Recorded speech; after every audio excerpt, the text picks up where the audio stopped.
भाई ऐसे ही आइलैंड पे बोट क्रॉस करते हुए आपका एक लाइफ थ्रेटनिंग एक्सपीरियंस रहा था कुछ इंडोनेशिया में ही, वो भी बताओ यार ऑडियंस को। भाई वो एक ऐसा एक्सपीरियंस है, वो कभी मेरा वीडियो पे नहीं आ पाया।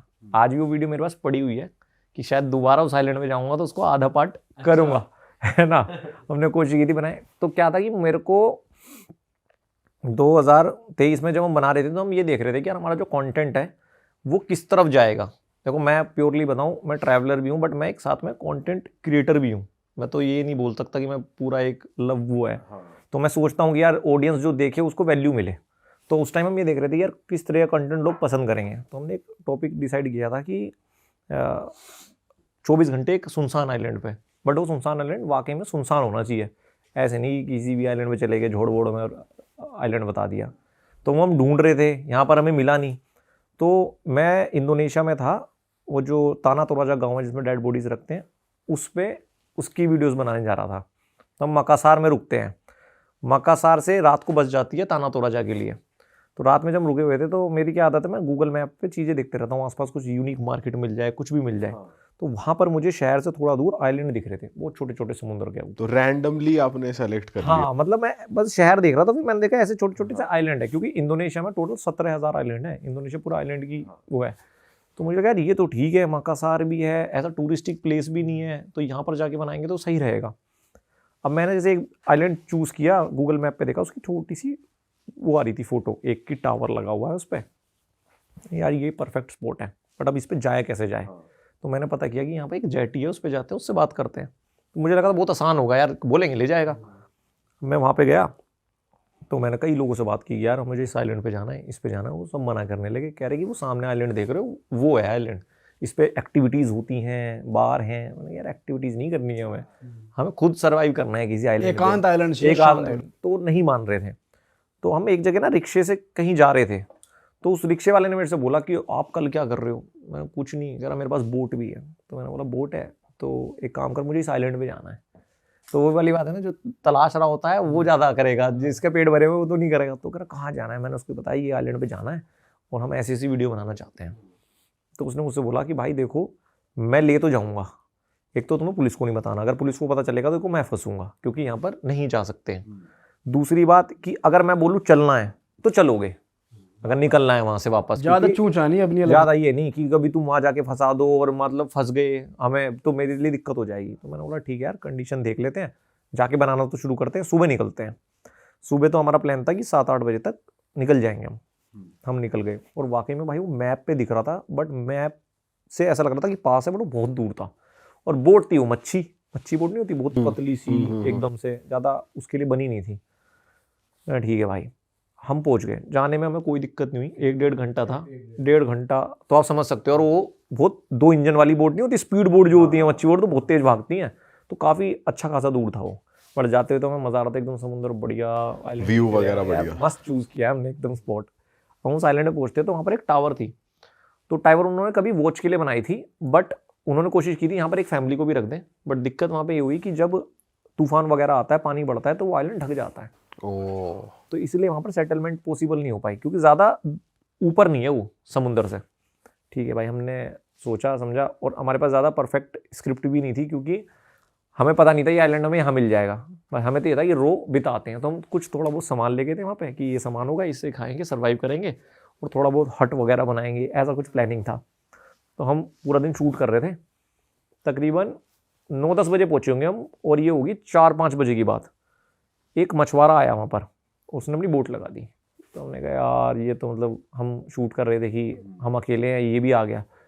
वो आया था क्योंकि समुद्र काफ़ी हलचल हो रही थी, तो वो मच्छी पकड़ने आया होगा, तो उसने वहाँ पे बोट लगा ली अपनी।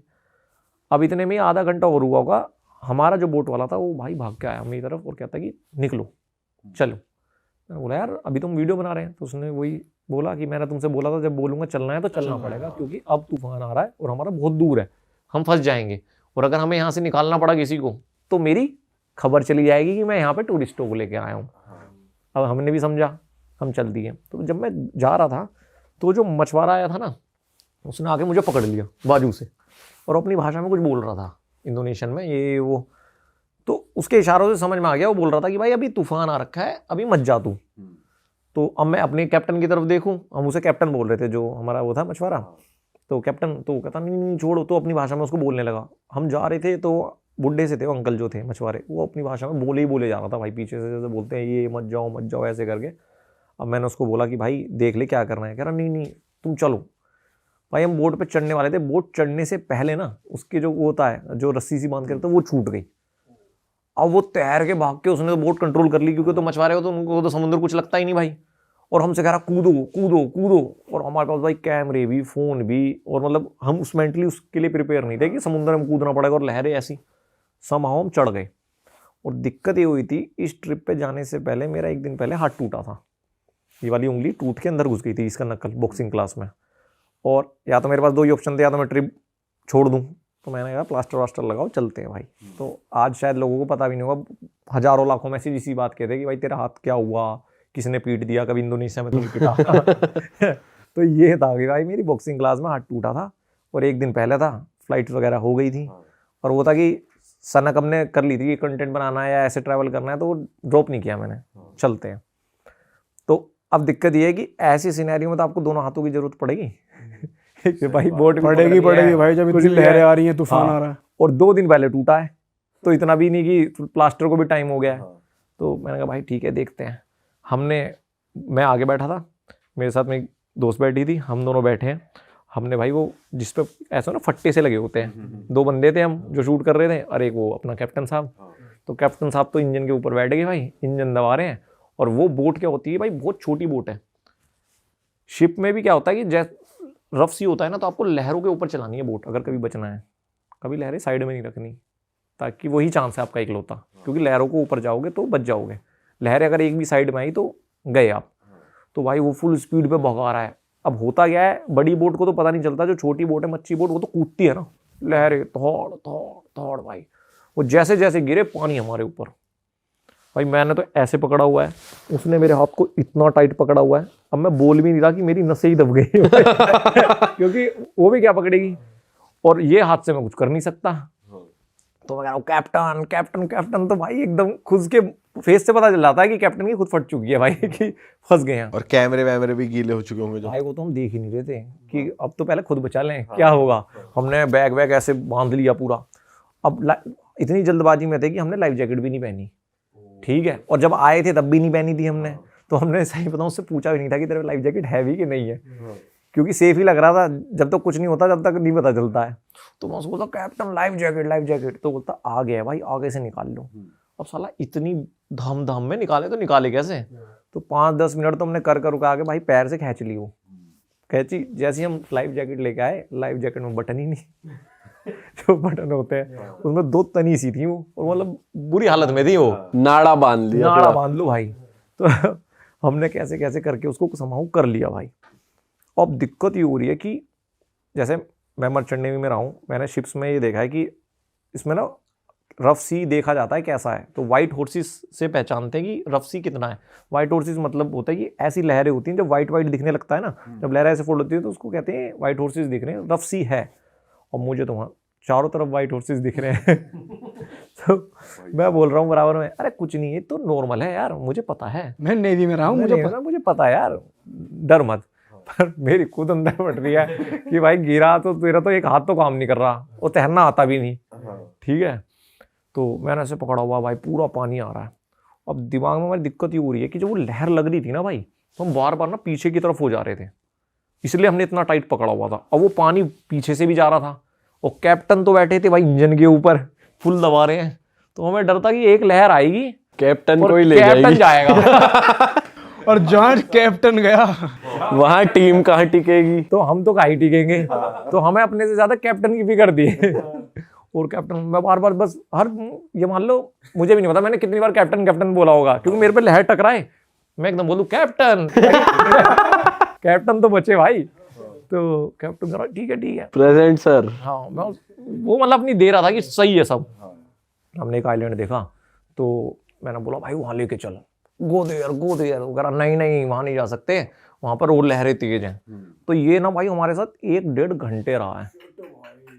मतलब मैं बता रहा हूँ, ये शायद आपको कम लगे, बट जब आपकी जान पे होती है ना, तो 2 मिनट भी आपकी जिंदगी में ना छप जाते हैं, एक सेकंड। तो 1.5 घंटा मुझे ना पक्का पता है।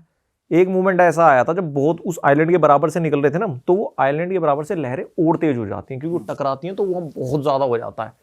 तो उसने मुझसे बोला, जो मेरे साथ मेरी दोस्त थी, कि भाई देखो अगर गिरेंगे ना तो खुद को बचाना, ठीक है, और जो जिंदगी रही मजा आया। हाथ खड़े कर दिए। बढ़िया रहा। बस ये है कि कभी ऐसा ना हो लास्ट मैसेज हो, क्योंकि बहुत हालत बेकार थी यार, पूरे गीले हो गए, ऐसे हो रहे हैं, यूं हो रहे हैं, वो दिख रहा है लहरें कैसी हैं। और जितनी देर में हम आए थे 1.5 घंटे में, अब हम अपोजिट जा रहे हैं। हमें ये भी नहीं पता है साला तेल कितना भरवा के लाया है, कि ये सोच के आया हो कि ठीक है। तो मैंने कहा अरे तू पागल है क्या, ये तो नॉर्मल है। अंदर से मेरी भी हो रही है कि यार क्या है कि पॉजिटिविटी तो बना के रखो। सही बात है। जब हम पहुंचे जेटी पे, मैंने कैप्टन पकड़ लिया भाई, कैप्टन भी गीला, मैं भी पूरा गीला हो रहा हूँ। मैंने कैप्टन को कुछ पैसे दिए, मैं कैप्टन थैंक यू भाई, क्योंकि देखो बचा के लाया था, एक्सपीरियंस ना होता ना तो गए थे हम। और भाई फिर हमने कॉफ़ी वॉफ़ी पी, फिर मैंने बोला उसको, मैं तुझे पता है बहुत रफ सी था। अपनी दोस्त को बता दूँ। वाइट हॉर्सेस आ रखे थे यार, तो जो मैंने कहा यार क्या, अब बता गिरना था तो गिरना ही था, उसमें तो कुछ कर नहीं सकते थे। चलो आ गए, अब कल चलते हैं ताना तोड़ा या अरे यार भाई ये तो क्रेजी हो गया यार। थोड़ा क्रेजी तो यार, मजा भी इसमें आता है, ये कहानी बन जाती है। अब उस दिन ना होता तो क्या कहानी होती, कल को ये बाल को सालों साल की यादगार रह गई आपकी अब एक। अब मैं कह रहा हूँ कल को बच्चों को ये तो कह देंगे बेटे बाल ऐसी नहीं सफेद की हाँ सही बात वो मैं है। एक कैप्टन था, मेरी दोस्त भी थी बेटा, कहानी थी बहुत तगड़ी। भाई आप एक चीज और बता रहे थे चंगेज खान के बारे में।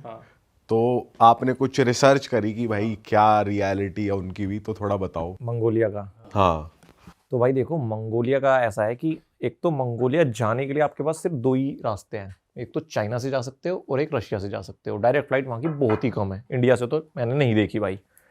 और रशिया से आप कैसे जाओगे, वहाँ जाओगे कैपिटल में और इतना लंबा, तो चाइना एक बेस्ट ऑप्शन है, इसलिए मैंने चाइना के बॉर्डर से वहाँ पे गया।